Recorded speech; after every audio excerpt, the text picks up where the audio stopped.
Welcome to Coach Speak by R, and I'm your host, Neeraj Goel, the founder director of RDMR.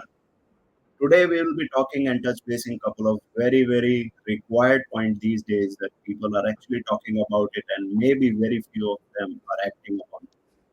In corporates, we are actually talking about a lot of stress, a lot of burnout, a lot of things on wellness programs, and it's kind of a checkbox, as everybody says.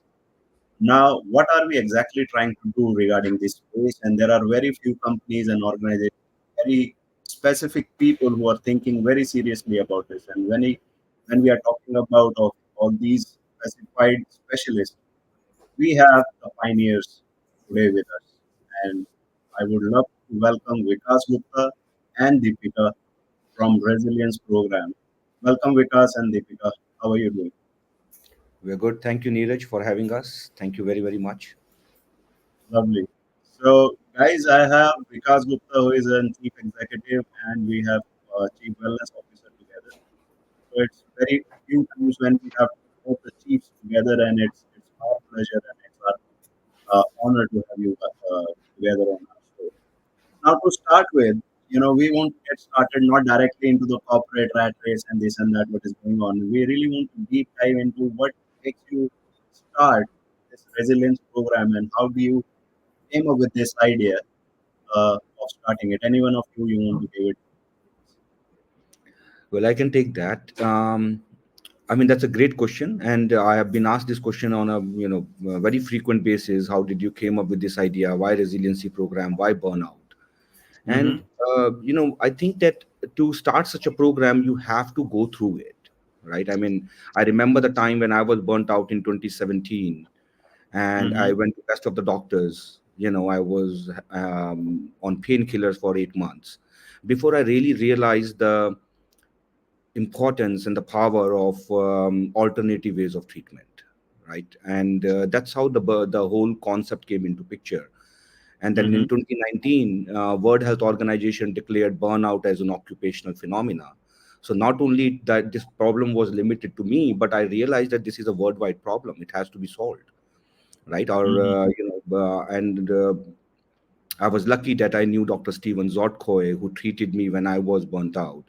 So got in touch with Dr. Stephen Zotkoy, and resiliency program is his brainchild, right? He introduced resiliency program in 2013 to United States Marine Corps, to U.S. Veterans Program, to Border Patrol, and that's exactly what we adopted. So we went one step ahead, one step further. We used technology to reach the masses, but at the Mm-hmm. same time, the intention was very clear that to make people realize the importance of a healthy lifestyle and how they can reduce burnout and stress while being more productive in their day-to-day jobs, not only in their offices but as well as in their personal lives, right? So Mm-hmm. that's how it started, and I'm happy that it started. I'm very happy it started. And as more and more organizations are now recognizing burnout as a severe issue within their organizations, I think in next coming years, next coming months, we will see a lot of adoption for burnout management solutions within different kind of organizations. Right, right. No, that's an brilliant thought. I think that is the need of an hour, and you rightly catch up at the time. And you said you found it in 2017, way back when these things were actually taking over the world. And now coming to trying to understand more about when you actually thought of it, you wanted to compile it as a thought, and then you talked about the technology part of it. What kind of challenges were you initially faced to compile it and to combine as a product, and how did you manage to overcome those challenges? Anybody of you? See, what when we started this, we wanted it to be a more DIY kind of a platform, do it yourself. So it was more tech driven, it was 100% tech driven, right? So we had this great technology, the SaaS technology, which measures your burnout, help you create your resiliency plans, your food and diet charts, and so on and so forth. But Mhm. we realized that technology alone is not enough to tackle the issue of burnout. You need a high tech and a high touch solution.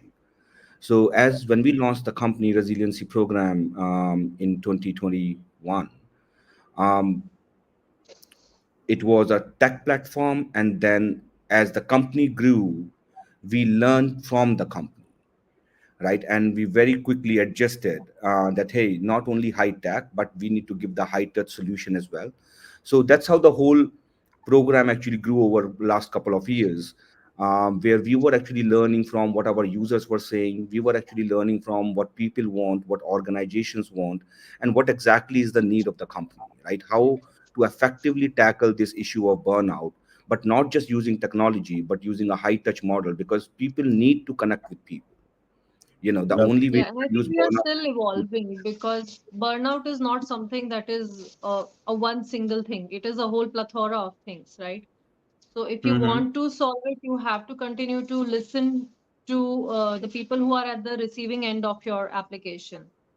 So Right. we believe in taking feedbacks, and we have included so many feedbacks. For example, when we had started, we used to send a daily routine through the email to our users, and then our Okay. users were getting a little confused as to, because there are so many things that we wanted them to do, but they were like, okay, how do we actually go about it? How do we include so many things? Because every day a Mm-hmm. new mail is coming, and then that's how we came up with the daily tracker. So now we have everything in one place, and we know, and we are telling the user that, okay, 6 a.m. you have to do this, 12 p.m. you have to do this, 6 p.m. you have to do this. So now it's more So it's streamlined now. more defined and more structured way of Yeah, yeah, yeah. identifying And I it. think it Okay. will continue to get better and better because we are continuously talking to our customers, our clients, and we are continuously taking their feedback. So is it So yeah. available only for organizations for the burnout specific, thing to check out, or is it also available for individuals to, for some reason, if they are, say, for example, some freelancer or consultant or anybody who is very much into this business world, but he is individual contributor in per se. So is it also available for these kind of practices as well? Yes. So resiliency program is available for all the occupations, since burnout is an occupational phenomena. So burnout Okay. in a person who is in police versus a doctor versus a teacher versus a student, the burnout Mhm. is different based on their occupation, right? So the resiliency program is available for all kinds of occupations. But in case if you're not given access to resiliency program through your company, you can always download the application from Apple Store or from Google Store and sign in as an individual. So we Okay. have that flexibility which we have given to individuals so that they can also benefit from the resiliency program. Right. No, I think that's a brilliant idea. If that is available for the public and immediately if they can download and start looking that if they are going through. See, the major identification to me, which I feel as a challenge is even if people are burnt out, they don't even know if they are been burnt out. They have to find out. And that requires an awareness to find out. Because most of the people are so engrossed and so busy in their daily lives, they don't understand that they are actually burning out. So how are we actually trying to take this forward if we to make sure that we are reaching to the right people, and what kind of industry types are the specifics you feel that these are the higher burnouts, these are the lower ones, and what is the change in mindset of the top layer of leaders which you foresee that is much required to think in advance, to make sure that productivity level will also be taken care of and burnout is also. Any thoughts on that? I think those are a lot of questions in one. But I think burnout is there in all the industries. There's no such industry where there's no burnout. In fact, even if you're not, let's say, working, even if you're a homemaker, you still Mm-hmm. are burnt out, right? So Yes. this solution is something that everybody needs. Mm-hmm. Okay. But more So it's often, I mean, based on our experiences so far in last 2.5 3 years, what we have yeah. seen is any public facing job, like job of a policeman, the army personnel, the CISF, Central Industrial Security Force, they are very much burnt out. They have a lot of stress. Their job hours are very, very demanding. Their job itself is very demanding in terms of what's required out of them. Mhm. We have seen the hospitality industry. There is a lot of burnout in hospitality industry. This behind those smiling faces, they have their own uh, you know uh, own stress levels. And we have seen burnout there. Students, there's a lot of burnout in students. We often hear horror stories about 30 students committing suicide in a year in Kota city itself, right? And the Mhm. student suicide went up by 70% from 2011, right, to Mhm. 2024, which is again all thanks to burnout. So not only students, not only police, not only hospitality, the corporate workers, as Deepika rightly said, burnout is almost everywhere. You see, gone are the days of work-life balance, right? We used to talk about work-life balance pre-COVID. Oh, we should have a work-life balance, 9 to 5 job. People should get time to spend with their families and so on and so forth. But hey, this is not. There is no work-life balance anymore. It is all about work-life integration going forward, right? Yeah. How you are integrating your work and your life and your personal life together, right? That's what matters. So Mhm. and that's exactly what resiliency program is, right? It basically teaches you, it basically helps you recognize that how you can integrate your work and your life together. And that's the whole reason why the system is designed in a way so uh, users have to do only one thing at a time, right? Yeah. Instead for giving them 10 exercises routines, right? System actually gives them one routine and say, hey, this is a 3-minute routine, do it, right? So, because in our age where there's so much of content available, we also have a problem, a content problem. If I go to YouTube and I say, show me some exercises which helps me reduce my burnout, it will give you a million videos. That's the problem. That's a problem of plenty with the content.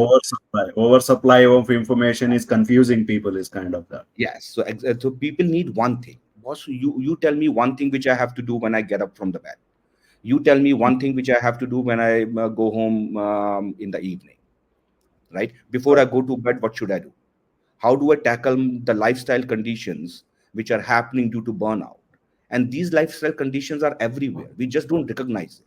We don't put it in the bucket of burnout. We put it in the bucket of a Saridon. Oh, I have a headache. Let me take a Saridon. Oh, I have a body pain. Let me take a Dolo. That's how we are handling problems so far. So we are essentially in last 75 years we have been made a society which is reliant on pills. I'm not against pills, but I'm definitely against pills when you're taking it for no reason. When things you can solve with alternative ways of treatment and you're still relying upon allopathic, I'm definitely against that. So I think that's the whole mindset we want to change, where we say Mhm. that hey, the human being needs an integrated approach of medical science. An integrated approach of medical science means your allopathic, your homeopathic, your Ayurvedic, your yoga, your meditation, mindfulness, breathing exercises, pranayamas, food and diet. Everything should come together under one umbrella for the larger benefit of a human life. Does it make sense? So that's basically the vision and the mission of resiliency program, how it got started. And as I said, while we were going in last 2.5 years, we recognized what exactly is needed, right? Sometimes like resiliency program gives you psychology services. Resiliency program gives you Neeraj services of was a also nutritionist. asking about something about the leadership. What was that part of your question? That was something very interesting. I was saying that from a higher perspective, to make sure that we are reaching out to the cream layer of leadership, because I think it's more of a top to down approach, where an organization, if somebody on a very higher side is aware about the complications and implications of burnouts and stress levels, that thought process will ask him to do something about it, and then that starts taking over from top to bottom. And I mean, so most of the leaders we have talked to, Neeraj, actually do realize the importance of burnout, right? And when I say leaders, I mean the top C-level executives, CEOs, CHROs, vice president of human resources, senior vice president of human resources. They do realize the importance of tackling burnout within their organization. So that's a good news, right? couple of And mindsets I have seen, couple of mindsets where people know burnout, but they are hesitant to acknowledge because they don't want to fall on the bracket of saying that yes, my organization is burning out. That It's is kind true. of That is denying. It's kind of they are denying that because of the company culture, and they are doing a lot of team building activities, wellness programs, and everything as a part of their HR function. And then if somebody comes to them and talk about burnout, they say that we are already taking care of it, and we don't feel that we are actually burning out. So what kind of activities or plans to make sure that we reach out to these kind of mindset and try to change them? What ideas do you have to make sure that we are actually converting their minds to something, talking about that? Any specific thing? actually, we do face this issue quite a lot when people think that doing a one-off thing will so-called cure their burnout. And what we are always doing in when we meet a new client, we always tell them that, see, even if we give you a pilot, it will be at least 3 months, because if you want to see a difference, Yeah. then you have to at least stick with it for 90 days, right? uh, It cannot be like, one morning I got up, I went to the gym, I exercised for 2 hours, and now I'm feeling better, now my burnout is gone. It doesn't work like that. So I think it's only about spreading awareness whenever we meet people, and even through our social media page. If even if you see today's post, it's a very awareness creating kind of a post where we have defined how you would feel if you're burnt out. It's not always like a specific kind of a symptom that you would see. So there are so many things that you would recognize if you're burnt out. There are psychosomatic things, there are behavioral issues, and mhm. also we try and create this awareness that burnout is not like a disease where you need to isolate the person who's burnt out, isolate them away from the organization, or chuck them out of the school because they are burnt out. And that is the reason why we never give the personal data even to the organizations. We tell them that, okay, this much percentage of of your employees are burnt out, but we never give them specific names, because we don't want people to kind of start discriminating against the burnt out Mhm. people. Yeah. I also feel that, because of this stress level and burnouts in organizations, it's actually taking a toll at their personal life and family life as well. So they are taking that stress and issues to their homes or vice versa, which is actually creating a bigger issues for the entire family. If there are 2 3 people who are working outside, and they are stressed, they are coming back with a lot of issues, and now the rest of the people who are at home is also burning out because of their problems. So collectively it is a very big issue, and I think if that has been properly, making sure that people are getting aware about it with these kind of programs, which you guys are fantastically doing, I think you are actually not only talking about the personal problems for an individual or an organizations, you are deep diving into the family, the resiliency program also. So it is more of a personal, professional, and together collectively as a society, you are trying to make a change, because it starts with one person and move on to the left. So See, it's with, when yeah, go ahead. resiliency program when got introduced, Hmm. we were the first of a kind, right, who actually introduced the concept of resiliency program and handling burnout using a high tech and a high touch model. So we had a first movers advantage in the market, right? Because Yeah. we were the first one to introduce this concept. We were the first one to get burnout in front of the people and really educate people. But at the same time, we have to prepare the market as well. We have to Correct. change the mindset of the leaders as well, that hey, there is something, this is something you should look into, right? So the CEOs or the CHROs I was talking to in 2022, who were not paying much attention at that point in time, now I'm talking to them more closely after 2 years, right? Yeah. Where now they want the solution, they want us to demo, they want us to show them what exactly is going on. And see, burnout is an occupational phenomena, right? Hmm. If I when example, I joined a company, first day on my new job, I have a good nice corner office, I'm very happy.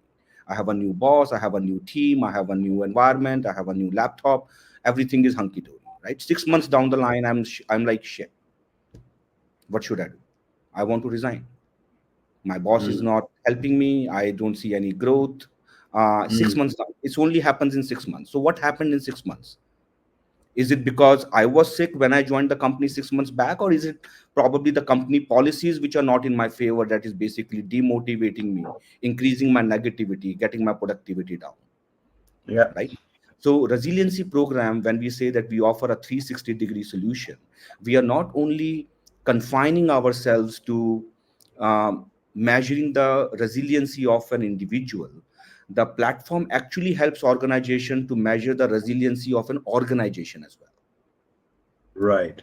Right. Organization resiliency comes under 7 factors. You have autonomy and control, rewards and recognition, equality and fairness, work culture, team culture, so on and so forth.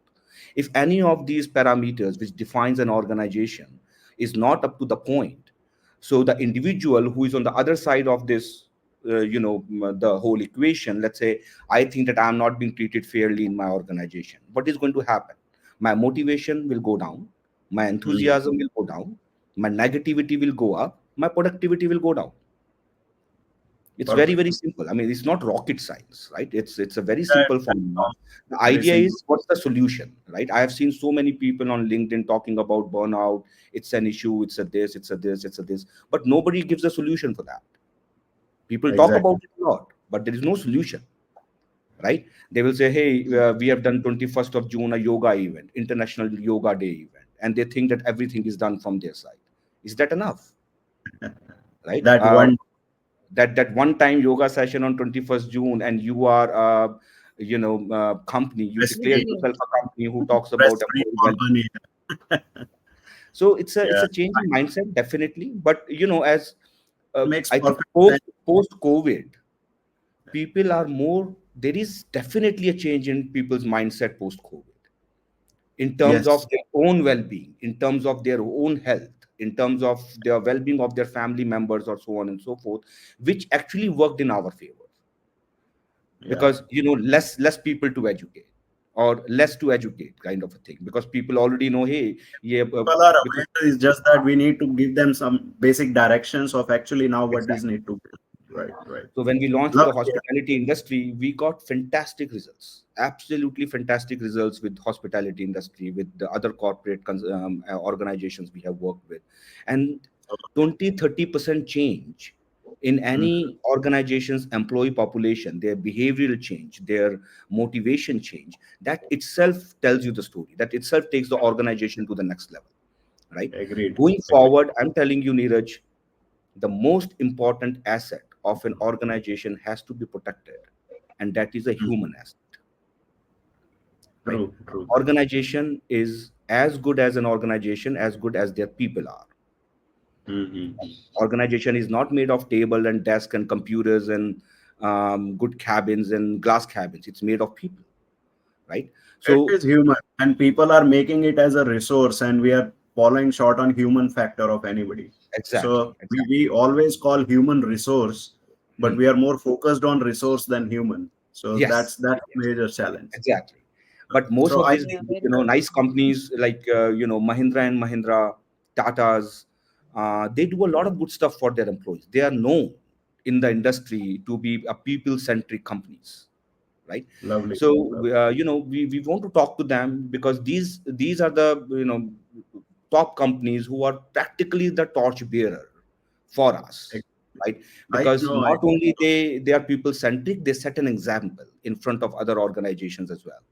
So but again, it's a long battle, right? It's But a it's a lot. battle which we will definitely win.